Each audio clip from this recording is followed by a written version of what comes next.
Hey, greetings everybody. It is Galakrond here again with another episode of Lore of Warcraft.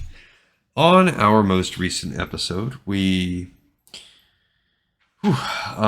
know that I think the last thing we saw was the five people that would become the dragon aspects are fighting Galakrond. They're fighting him off. They've all been imbued with some type of.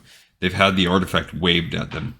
And in the present, Jaina is sensing that she can't get to Kalik to help him because the artifact has also infused itself with the power of the Nexus. So stay a while and listen to this one. It's chapter 5 in part 4 of Dawn of the Aspects. It's called Hunting the Hunter. Malygos's feeding left Kalik adrift with his own thoughts, which at last led back to the Blue Dragon's time and Jaina. He knew that his body lay in the Nexus, and more than ever believed that she and she alone was responsible for what was trying to interfere with the wards affected by the artifact. "Jaina," he silently called, hoping that perhaps she would notice him. "Jaina!" There was no response, and in truth, Kalik had hardly expected one. There was nothing he could do for her here, except pray that somehow he might be able to find a way from the visions before they consumed his mind.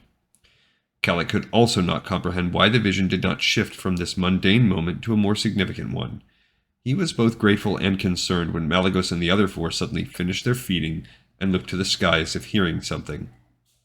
The next instant, Kalik's host rose into the air and flew north, followed by his companions.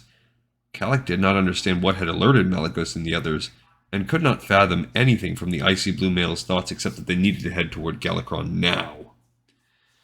Their surroundings grew chillier as they neared where Tyr had indicated the Leviathan slept. Seeing the landscape from such a height, Kalik finally recognized a few points from his own time. They were far into the most desolate of the young world's northern regions. This was nowhere near where Kalik knew that Galakrond's skeleton lay, and that boded ill for the Blue Dragon. With Malygos in the lead, the five descended. Kalik saw no reason for their doing so unless they feared Galakrond spotting them. Then a familiar form materialized atop a ridge. The proto-dragons alighted near Tyr, who seemed as tiny as when Malygos had first met him. Yet more than ever, Kalik and his host could sense that what they saw was only a hint of the true Tyr. Kalik recalled the brief glimpse he had had of the massive hammer and wondered at the full extent of Tyr's power. Certainly all of that power would be needed if the Six hoped to defeat Galakrond.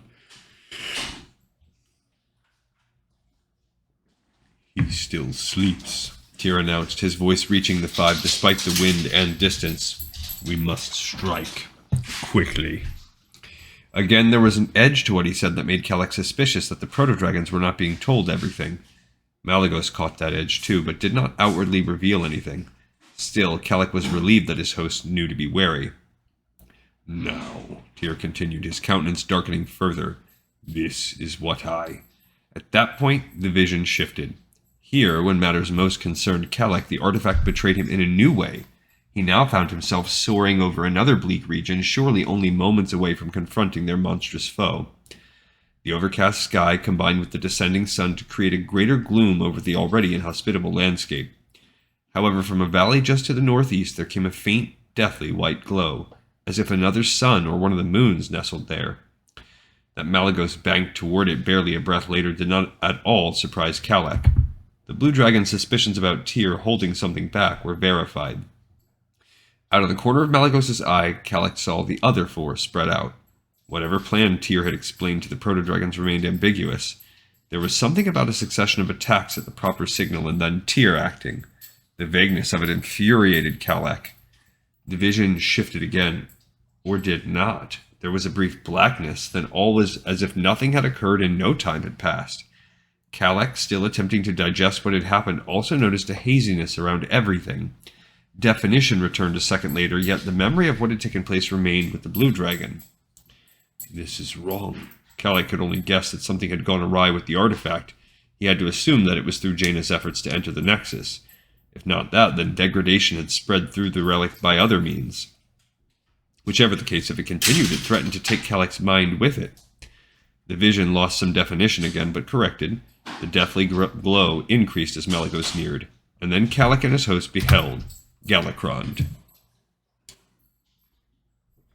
"Bigger. He's grown bigger yet." The Blue Dragon could not believe the size of the malevolent proto-dragon. Galakrond had to be half again his previous size. He filled up much of the area below. Malagos' thoughts momentarily turned to distrust in Tyr. This was surely what their supposed comrade had kept from them. It made some sense. Tyr might have been concerned that his chosen champions would have been more reluctant to do battle if they knew that their adversary had become more dangerous than before. But while Malagos' focus did not go beyond Galakrond's growth, the blue dragon studied the glow. There was more to it than merely increasing the behemoth's size. Galakrond was going through another transformation, one that, if completed, Kalik feared would make the insidious creature impossible to destroy. Had it been his choice, Kalik would have had Malagos retreat until they could better identify just what sort of overall change was taking place. However, Malagos, no doubt acting on Tyr's plan despite misgivings, dived toward Galakrond and looked ready to assault the gigantic proto-dragon's head. Galakrond's breathing was low, rhythmic. He was deep asleep, perhaps more so because of the transformation. Every extra eye that Malagos' view took in was tight shut. The various limbs dangling from the body hung as if dead. Kalik could see why Tyr would recommend attacking while Galakrond looked so defenseless, but he doubted that it would be that simple. Whether or not it would be that simple, Malagos chose that second to strike. The frost battered the eyelid of the injured orb. Malagos exhaled with a fury Kalik had thus far not witnessed. The eyelid pressed in, and Kalik could not imagine that it did not hurt Galakrond. The misshapen leviathan roared as he awoke. His wings spread, shattering rock formations on both sides. His tail whipped back and forth, leaving similar devastation in its wake. Little morsel. Galakrond spoke as if time itself had slowed down for him. Yet he moved with incredible swiftness, his head darting skyward as he attempted to snap Malagos up, and almost succeeded. Bad little morsel. Taking to the air, Galakrond pursued Kalik's host. The huge jaws once more sought to close on the icy blue male. Neltharion landed on the snout, his hindpaws hitting with such force that, as mighty as he was, Galakrond could not prevent his mouth from shutting hard. Alexstrasza and Nozdormu assaulted his two true eyes, forcing the behemoth to close them again. Ysera, where's Ysera? Malagos thought then. Only at that point did Kalik understand that the yellowish female should have been the next to add her strength. A shadow loomed before Galakrond, a shadow that could hardly have been that of the smaller Ysera, and a shadow that, as it shifted, revealed that it could not possibly be cast by any four-legged creature, much less a proto-dragon. A tremendous force battered Galakrond's jaw, causing the monster's head to jerk to the side. That force, Kalik saw with no surprise, came from a huge hammer. Tyr, the true Tyr, stood revealed before the proto-dragons, and Kalik and dived directly and eagerly into battle. Kalik could not judge Tyr's exact height, but the lunging warrior had to be nearly as tall as Galakrond's shoulder. Yet that was perhaps the least of revelations, for in entering battle, Tyr had tossed away his obscuring cloak and was revealed as he truly was. The crimson tunic that crossed over from the right side of his waist up to his opposing shoulder left clear much of a muscled torso that belied Tyr's previous use of magic. A spellcaster he might be, but the keeper was hardly one who shied away from physical threats. Tyr wore no armor except shin guards and seemed unconcerned at charging unprotected against his scaled foe. A band with diamond patterns wrapped around his right arm above the elbow, and behind him flowed a lesser cloak of the same coloring as his tunic, and connected at the neck by a high-pointed collar. The cloak moved as if of its own accord, seeming like an extra appendage as Tyr positioned himself to strike again. But as Tyr swung his hammer, Kalik briefly forgot the struggle as an object, still attached to the keeper's thick belt, dangled. The artifact's simple presence seemed to mock the unseen blue dragon. It glittered despite the lack of bright sunlight, and Kalik could swear that it was conscious of every critical moment. Then Tyr hit Galakrond, this time battering the other side of the proto-dragon's huge jaws. Galakrond tumbled back, crashing into a mountainside to his right, and sending a tremor through the vicinity. "No!" Tyr shouted. Neltharion landed on the mountainside against which Galakrond had crashed. The charcoal gray male stomped hard against the peak, sending a shockwave through it, several times stronger than even the Leviathan's collision. A tremendous rock slide rained on the monstrous proto-dragon. Even as the rocks tumbled down on Galakrond, Tyr brought up his hammer. However, instead of battering his adversary, the gigantic warrior hit the ground right before Galakrond. Assaulted by yet another tremor, the malformed behemoth sprawled. Galakrond tried to use his enormous wings to push himself upright, but the new tremor caused him to slip back. Barely had Neltharion pulled away when Alexstrasza re-entered. Flames shot dangerously near Galakrond's true eyes, causing him to shut them instinctively. Kalak expected the other eyes to make up for that, but then saw that the incessant rock slide had also forced most of them shut. Tyr had Malygos and his friends working a very coordinated attack against Galakrond. Not for 1 second was the fiend allowed respite. However, even though victory appeared to be leaning toward the defenders, one thing continued to very much disturb the blue dragon. The glow had not faded in the least. It had actually magnified since Galakrond had been attacked. Malygos joined in. Kalak barely had time to comprehend what was happening before his host exhaled at Malakrond's exposed maw. The frost left Galakrond gasping, but as Malygos pulled away, Kalak sensed something his host did not. The power radiating around the gargantuan proto-dragon was increasing. Galakrond expanded. The abrupt escalation in size sent Malygos scurrying away even faster. Neltharion, just diving in again, quickly veered off. With a tremendous roar, Galakrond righted himself. Tyr's hammer slammed into his jaw and bounced back without making the monster so much as flinch. Every eye on the disfigured proto-dragon now glittered furiously. The vast wings flapped once. Funneled by the curve of the landscape, the gust they created threw the smaller proto-dragons and also Tyr in every direction. With another beat, the wings lifted the incredibly huge beast high above the ground. As that happened, it became apparent that Galakrond had increased in dimension and had become more distorted. His head was longer and thinner, and his snout stretched half again the length of that of any normal proto-dragon. His sharp teeth were wickedly curved, so much so that they greatly protruded whenever he clamped his jaws shut. And not only did more growth seem to be spreading across Galakrond's hulking form, but his skin also had a crustier, drier finish to it, almost as if he had become an undead like so many of his victims. Yet one only had to look at the fearsome hunger radiating from every eye to see that Galakrond lived, and lived for one thing. He paid no mind to Tyr, instead seeking the nearest of the smaller proto-dragons. That proved to be Malygos. As he lunged for his prey, Galakrond exhaled. Try as he might, Malygos could not escape the noxious cloud. It draped over him, instantly sapping his strength and will. Kalak felt his host's mind grow disoriented, despite Malygos' attempts to fight the effect. The blue dragon struggled to do something, already well aware that his efforts would come to nothing. Galakrond loomed over Malygos. To his credit, the smaller proto-dragon forced his wings to flap, gaining him a few precious seconds, but no escape. A gray streak collided with Galakrond at the monster's throat, Neltharion coming to the aid of his friend. The daring proto-dragon landed hind paws first against the hard hide. Although Neltharion clearly hit with at least as much effort as in the past, the effect of his collision was markedly less than before. However, it was just enough to turn Galakrond's head from Malygos as the behemoth tried to snap up the icy blue male. No sooner had he struck than Neltharion raced away. It startled Kalak that the other proto-dragon did not try to reach Malygos, but then 2 pairs of hindpaws seized the blue dragon's host and dragged him from the foul mist. As fresh air filled Malygos' lungs, the proto-dragon looked up. Alexstrasza and Nosdormu, inhaling with as much relief as Kalak's host, held on to Malygos until he had recovered enough. Only then did Kalak understand that they and Neltharion had all held their breath for as long as they could during their effort to save their comrade. In assaulting Galakrond, Neltharion had expended much of what little air he had retained, which was why he had been unable to aid Malygos. "Ysera!" Alexstrasza abruptly called, turning from the 2 males. Nosdormu let out a low hiss of anger as he and Malygos followed with their gazes the suddenly racing Alexstrasza's intended path, which led back to none other than Galakrond.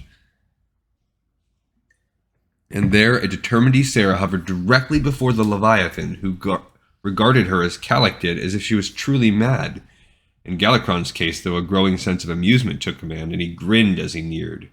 "A tiny morsel you are," he rumbled. "Maybe I should let you grow a little fuller. A little stronger." "I am strong," Ysera roared. "You are not." Her incredible remark made Galakrond laugh. Ysera dived for the open mouth, only to have Alexstrasza seize her tail in her jaws and pull as hard as she could. Ysera came up short, just missing being swallowed when Galakrond instinctively shut his maw. He laughed again at Ysera and her futile attempts to pull free of her sister's tight hold. Tyr's hammer silenced the laugh with a blow so hard that even Galakrond, as he was now, could not stand against it. The enormous proto-dragon spun away from the powerful hit, several bits of scale flying from the damaged spot. The keeper, who had leapt at incredible height to reach his target, seized Galakrond's shoulder and with the sudden shift in mass, brought his hideous adversary back to the ground. Even then, Tyr did not let up. Releasing his grip, he followed the hammer strike with his fist, bringing it up under Galakrond's jaw. The massive proto-dragon's head snapped up from the force. Tyr threw himself into his foe's exposed chest, shoving the hammer toward Galakrond's unprotected throat. Galakrond blocked the blow with his paw. The move caught Tyr off guard, and with good reason, for with a normal proto-dragon, the forelimb would have been too short for Galakrond to have been able to defend himself. Now, though, his distorted shape worked to his advantage. Indeed, Kalik saw similarities to true dragons. Yet just like Tyr and Malygos, Kalik could not recall Galakrond having such longer limbs only moments before.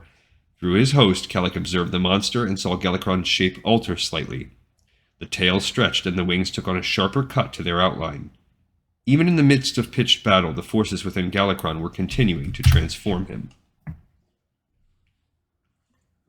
The tail came around and circled Tyr's left leg.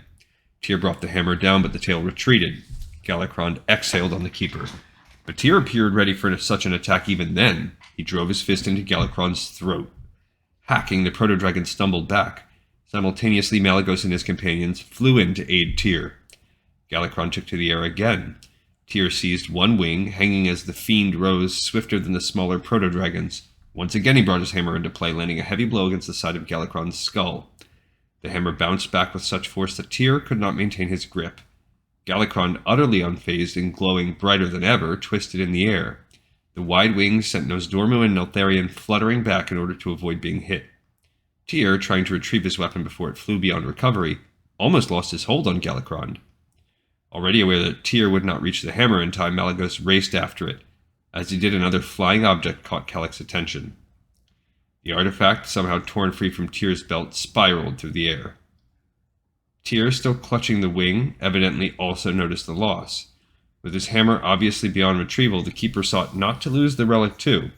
His hand closed on it, just as both artifact and appendage came within range of Galakrond's teeth. Tyr's scream echoed through the land. His grip on the wing vanished. He dropped from Galakrond. Forgetting the hammer, Malygos lunged for Tyr. He caught the bleeding keeper by the shoulder, grunting as he discovered just how heavy Tyr was.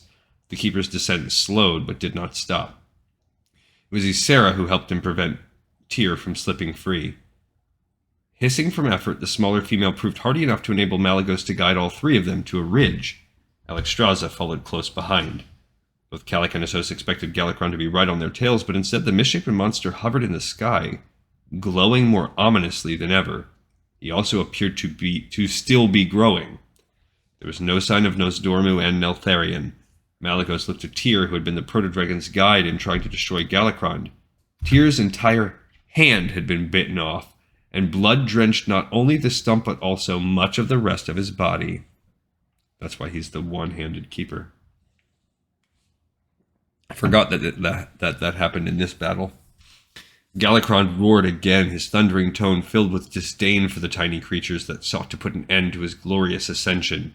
Malygos glanced from the badly wounded Tyr to the colossal beast, and his thoughts of dread at the imminent fate of himself and his world touched Kalik's mind.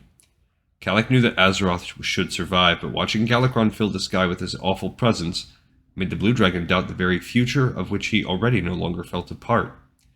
Moreover, with Tyr's life ebbing away and the artifact now lost to the behemoth's insatiable appetite, Kalik saw no future for himself. He and Malygos would perish with the rest of the proto-dragons. And as if to testify to the certainty of that dire fate, Galakrond continued to grow and change. Now, the artifact might put a stop to that, but if not, at least we know why the artifact remains in those bones until the present. So we can safely assume we're not getting it back for the rest of this book in the past. I'm still waiting for some kind of awesome dragon powers to unlock. Maybe they're going to change too. And I guess this is why he's going to be called the Father of Dragons, because it looks like he's turning into the first dragon. All right, cool. We got another episode in the pipe, 5x5. As always, I thank everyone for watching and for listening, and I will see you next time on Lore of Warcraft.